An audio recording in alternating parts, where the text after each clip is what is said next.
Gofyn ni gweithio allan gwerth x a gwerth y a mae eisiau'r atebion i 2 le degol. Rhaid mae'r gwybodaeth yn y cwestiwn yn rhoi arwynebedd y triongl i ni. Mae'n dweud bod arwynebedd triongl ABC yn 14 centimetr sgwar. Felly gawn ni ystyried fformula ar gyfer arwynebedd triongl.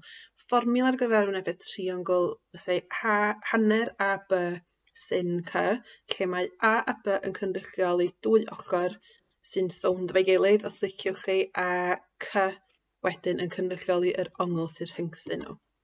Gan edrych ar y diagram, fe welwn bod gennym ni x a 5 a'r 120 sy'n rhyngthyn nhw. Felly mi fedra ni ysgrifennu bod hanner lluosif o x, lluosif o 5, lluosif o sin 120 yn hafal i 14, sef arwynebedd y triongl. Fe mi fedrwch chi rwan symleiddio ochr chwith ar eich cyfrifiannell drwy teipio mewn hanner lluosif o 5, lluosif o sin 120. Be da ni'n mynd i wneud yn y cwestiwn yma ydy cysidro beth yw gwerth sin 120 heb cyfrifiannell gan bod hynna yn rhywbeth da chi angen gwybod beth bynnag, felly mae gwerth ymarfer hyn rwan. A mi wnawn ni edrych ar triongl hafal ochrog. Os ywch chi feddwl am unrhyw driongl hafal ochrog, yna da ni'n gwybod bod yr onglau mewnol i gyd yn 60 gradd. Rhan os ni ystyried rhannu'r triongl yma mewn hanner, yna be da ni wedi creu drwy wneud hynna ydy 2 triongl ongl sgwar. Os yw un ochr triongl hafal ochrog yn 2 uned ddudwn ni, yna be da ni'n gwybod ydy bod yr ochr yma yn 2 uned a bod yr ochr arall yn 2 uned, ond os da ni wedi hanneru o, yna be dwi'n mynd i wneud ydy sgrifennu bod yr ochr yma yn 1 uned a'r ochr arall hefyd yn 1 uned. Felly, os da ni edrych ar y triongl ongl sgwar yma, dwi am eiliniadu eto lawr fan hyn efo'r gwybodaeth da ni wedi adio hyd yma. Os da ni ystyried yr ongl arall sydd yn y triongl ongl sgwar yma, mae gynnon ni 90 a 60 yn barod, yna mi fysa'r rhaid i'r ongl arall fod yn 30 gradd, gan bod onglau mewnol triongl yn adio i wneud 180. Rhaid ni weithio allan hyd yr ochr arall, os gwyddwn bod yr hypotenuse yn 2 uned a'r ochr arall yn 1 uned, yna mi fedrwn ni ddefnyddio rheol Pythagoras drwy gwneud ail isradd 2 disgwario tynnu 1 disgwario. Mi fysa'r rhaid felly i'r ochr yma fod yn ail isradd 3. Rwan, os ddysgwch chi'r triongl yma, yna mae ffordd i'w ddefnyddio i weithio allan gwerthoedd pendant ar gyfer sin, cos a tan o 30 neu 60 gradd. Ond cofiwch chi gychwyn beth yw'r cymarebau ar gyfer y ffwydiannau trigonometreg yma. Gwyddwn bod sin ongl, yn yr achos yma, da ni'n defnyddio theta i gynrychioli'r ongl, felly mae sin theta yn hafal i'r ochr cyferbyn dros yr hypotenuse.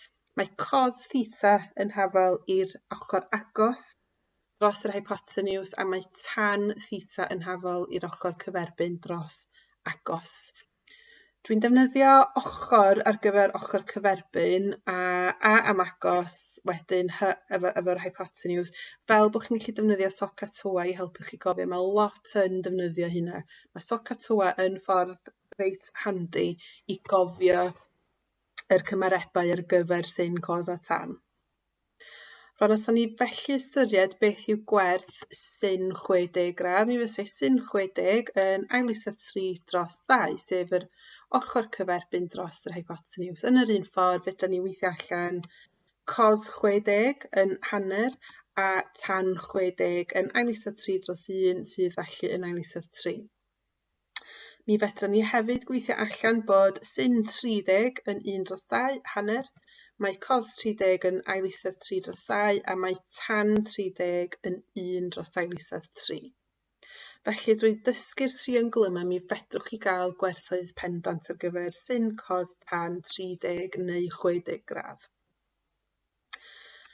Rwan, oedd y cwestiwn arholiad yn gofyn am sin 120, ddim sin 60 na 30. Felly, gan ni edrych ar graff sin i weld beth yw'r cysylltiad. Gwyddwn bod sin 60 yn ail isradd 3 dros 2, so mae gynnon ni gwerth ar gyfer sin 60. Os na i roi llinell yn mynd syth ar draws, fe welwn bod gennym ni gwerth arall yn fan hyn sydd yn rhoi yr un ateb o ail isod 3 dros 2 yn ein. Felly, fedrwn ni defnyddio'r cymesuredd sydd yn y graff i weithio allan beth yw'r gwerth yma. Rwan, mae'r gap yma yn 60 gradd, felly mae'r gap yma hefyd yn 60 gradd. Felly, be fedrwn ni'n gwneud ydy mynd lawr o 180 a mynd lawr 60 gradd. So, tynnu 60 gradd i ffwrdd a gweld mae 120 yw'r gwerth yma. Felly, mae'r graff yn dangos i ni bod gwerth sin 60 a sin 120 yn mynd i fod yr un peth. Felly, os da ni wedi gweithio allan bod sin 60 yn ail isod 3 dros 2, yna mae rhaid bod sin 120 hefyd yn ail isod 3 dros 2.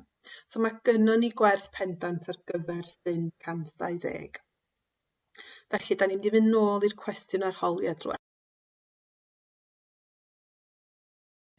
Ydy bod hanner lluosif o x, lluosif o 5, lluosif o ail isod 3 dros 2 yn hafal i 14. Da ni wedi newid yr sin 120 i fod yn ail isod 3 dros 2 gan bod ni'n gwybod mae dyna yw gwerth. Yn edrych ar yr ochr chwith, fydda ni symleiddio, mae hanner lluosif o 5, lluosif o ail isod 3 dros 2 yn gwneud 5 ail isod 3 dros 4, a wedyn mae gennym ni'r x yna, a mae gennym ni'n hafal 14, so 14 sydd ar ochr dde. Os awn ni rwan lluosi'r hafaliad drwodd gyda 4, felly lluosi'r ochr chwith gyda 4 a lluosi'r ochr dde gyda 4, mae hynna wedyn yn gadael 5 ail isod 3x yn hafal i 56. Os awn ni'r rhannu'r ddwy ochr gyda 5 ail isod 3, mi fysa hyn yn gadael x ar yr ochr chwith a 56 dros 5 ail isod 3 ar yr ochr dde. A wedyn mi fedrwn ni defnyddio cyfrifiannell i weld be fysa'r ateb yma i 2 le degol. A mae hyn yn rhoi 6.46632, sef 6.47 centimetr i 2 le degol.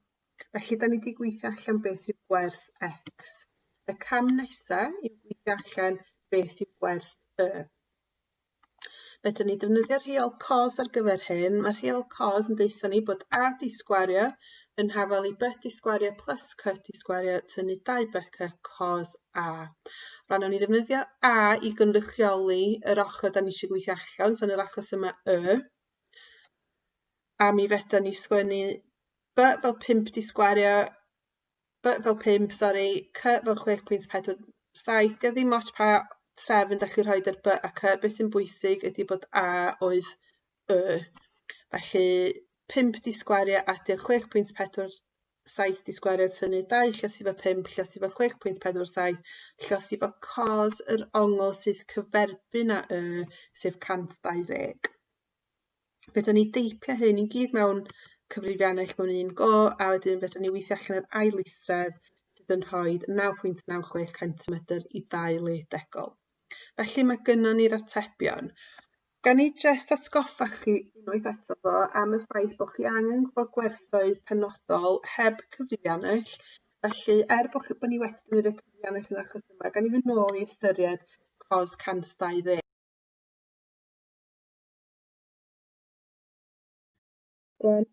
Oedd sin 60 a sin 120 wedi rhoi yr un gwerth i ni, mae eisiau pwysleisio yn achos yma bod hyn ddim yn mynd i fod yn wir ar gyfer gwerthoedd cos. Di cos 60 a cos 120 ddim yr un peth. Mae hynna'n allan cam syniad mae rhai pobl yn meddwl sydd yn wir. Wneith y graff dangos hyn i chi. Os wnewch chi ystyried bod 60 tua fan hyn, os ai dynnu llinell i mynd drwyddo, fe gwelwn bod y gwerth nesaf i fyny sydd yn cyd-fynd gyda'r 60, dio ddim yn 120. Mae o ar ôl 270 yn fan hyn rhywle. Os ydych chi eisiau gwybod be ydy'r gwerth yma, yna be fedrwn ni'n gwneud i defnyddio'r cymesuredd eto. Mae'r gap yma yn mynd i fod yn 60 gradd. Mae'r gap yma felly hefyd yn 60 gradd. Felly os gnawn 360 tynnu 60, fe welwn mae 300 yw'r gwerth arall sydd yn cyd-fynd. Felly mae cos 60 a cos 300 yn un peth. Os da chi eisiau gwybod beth ydy cos 120, mi fedrwn ni edrych ar y graff a fe welwch gyda'r cymesuredd eto bod cos 120 yn mynd i fod yn minus cos 60. Felly os di cos 60 yn hanner, mae cos 120 yn mynd i fod yn minus hanner. Felly mae gwerth dysgu y triongl hafelochrog sydd yn gallu cael ei dorri lawr i fod yn driongl ongl sgwâr gyda'r onglau 60 a 30 gyda'r ochrau 2, 1 ac ail isa 3. Os dysgwch y triongl yna, mi fedrwch chi ddysgu wedyn beth yw gwerthoedd pendant ar gyfer sin cos a tan 30, 60 a i ddeud y gwir unrhyw lluosrifau ohonyn nhw.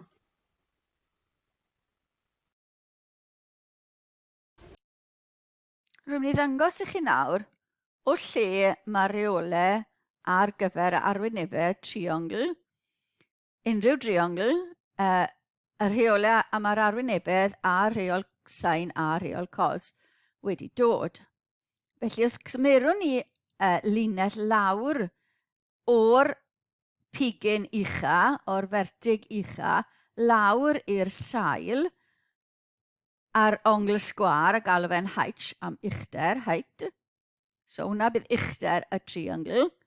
Felly arwynebedd y triongl yma yw hanner y llinell B, sef y sail, lluosir uchder h. Felly, os cymerai'r triongl ar yr ochr chwith yma, sin yr ongl C yw gyferbyn, sef h, dros yr hypotenuse, sef A. Ail drefnu hwnna a fi'n cael h yn hafel i A lluosi gyda sin C. Felly, yn lle'r h am yr arwynebedd, gallai osod A sin C. Felly, mae'r arwynebedd nawr yn hanner B A sin C. Neu ail drefnu hwnna, a ni'n cael bod yr arwynebedd yn hanner A B sin C. A chi'n gallu gwneud hwnna yn unrhyw gyfeiriad, felly fel y C yw'r ongl gyda ni fan hyn a'r ddoi ochr wrth i ochr a'r ongl felly yr ochr fach sy'n gyferbyn ar C. Felly gallech chi fod yn gwneud yn arwynebedd yn hanner B C sin A neu hanner A C sin B. Ta pa gyfeiriad ma'ch triongl chi.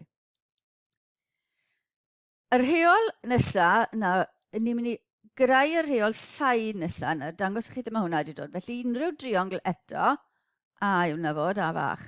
Unrhyw driongl eto, torri fe lawr fel bod llinell yn perpendicular o'r vertig B, a mae gyda ni dau driongl T1 a T2, triongl 1 a triongl 2. Felly, triongl 1, mae sin A yn gyferbyn dros hypotenuse, felly h dros c. Ail drefnu hwnna, ni'n cael h yn hafel i c lluosi sin A. Triongl 2, wneud yr un peth gyda'r ongl c. Felly sin yr ongl c yw'r ochr gyferbyn lluosir hypotenuse, felly h rannu dy A. Ail drefnu hwnna, ni'n cael h yn hafel i A sin c. Mae h yn un hafel i rhywbeth a mae h yn un hafel i rhywbeth ar y ddoi hafaliad yma. Felly fi gallu gosod nhw yn hafel i'w gilydd. Felly mae A sin C yn hafel i C sin A. Rhannu dy sin C a sin a fi'n cael bod A rhannu dy sin A yn hafel i C rhannu dy sin C. A